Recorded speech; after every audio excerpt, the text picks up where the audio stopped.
বিনিয়োগকারী অপেক্ষা করছিল যে একটা নতুন নির্বাচিত সরকার আসবার পরে কী হবে। তো সরকার আসবার পরে আপনি দেখেছেন যে ইরান যুদ্ধ, ফলে ঠিক রিয়াকশনটা বাজারে বোঝা যায় না। কিন্তু এখন কিন্তু আপনি খেয়াল করছেন এই যুদ্ধ পরিস্থিতির মধ্যে কিন্তু টার্নওভার 700-800 কোটি হচ্ছে এবং প্রতিদিন নানা শেয়ার কিন্তু আজকে এটা বাড়ছে, পড়ছে, আবার কিন্তু বাড়ছে। এক ধরনের ইন্ডেক্সের গ্রোথ কিন্তু প্রতিনিয়ত আমরা দেখতে পাচ্ছি, এটা কিন্তু খুবই ভালো লক্ষণ। ফলে এই অবস্থায় বাজার এখান থেকে নামবার মতো তেমন কোনো কারণ এখন নেই। বাজারে বিনিয়োগকারী প্রচুর আসছেন, 800-900 কোটি ট্রানজাকশন ওই দিন কিন্তু গতকাল ট্রেড হয়েছে 1056 কোটি। তার মানে কি বাজারে নতুন করে বিনিয়োগকারী আসছে, এটাই হচ্ছে একটা পজিটিভ সাইড। তো এর মধ্যে বাজারটা সামনে এগিয়ে যাবে। এখন যারা বিনিয়োগ করবেন তারা ভালো জায়গায় বিনিয়োগ করছেন, তাদের সামনে সম্ভাবনা খারাপ হওয়ার সম্ভাবনাটা কম। মন্দা আর অনিশ্চয়তার পর দেশের পুঁজিবাজারে বিনিয়োগকারীদের মধ্যে আবারও আস্থা ফিরে আসতে শুরু করেছে। বাজার বিশ্লেষকরা বলছেন, সরকারের উদ্যোগ, স্থিতিশীল অর্থনৈতিক পরিবেশ এবং বিনিয়োগ বান্ধব সিদ্ধান্তের কারণে বিনিয়োগকারীদের মনে শেয়ার বাজার নিয়ে নতুন করে আশার সঞ্চার হয়েছে।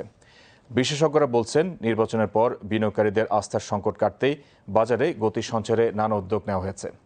আফরিন জাহানের রিপোর্ট।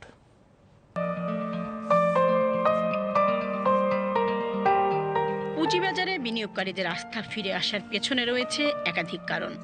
প্রথমত, নতুন সরকারের পক্ষ থেকে বাজারে গতি ফেরাতে নেওয়া হয়েছে বেশ কিছু সাহসী উদ্যোগ।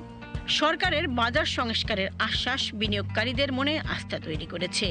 বাজার সংশ্লিষ্টরা বলছেন, শুধুমাত্র আস্থার সংকট কাটলেই যে বাজার ঘুরে দাঁড়াবে তার বড় উদাহরণ বিনিয়োগকারীদের অংশগ্রহণ।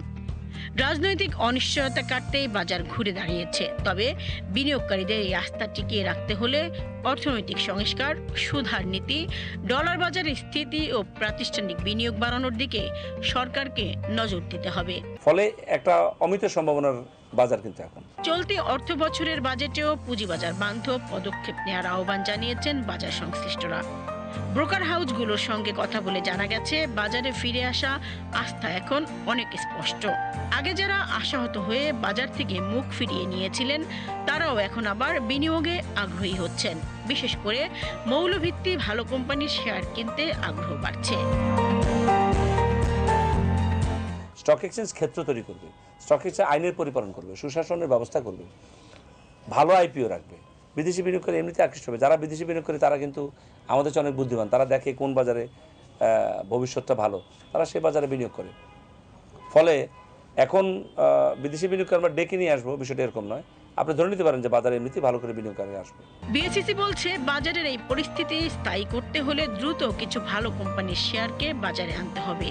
তাহলে বাজার নিয়ে বিনিয়োগকারীদের এই আস্থা স্থায়ী হবে। শেয়ার বাজার নিয়ে আমি আগেও বলেছি, আমরা একটা লেভেল প্লেইং ফিল্ড করে দিয়েছি। আর একটা হলো ইনসাইডার ট্রেডিং, মার্কেট ম্যানিপুলেশন যারা করছে তাদের বিরুদ্ধে ব্যবস্থাও নিচ্ছি।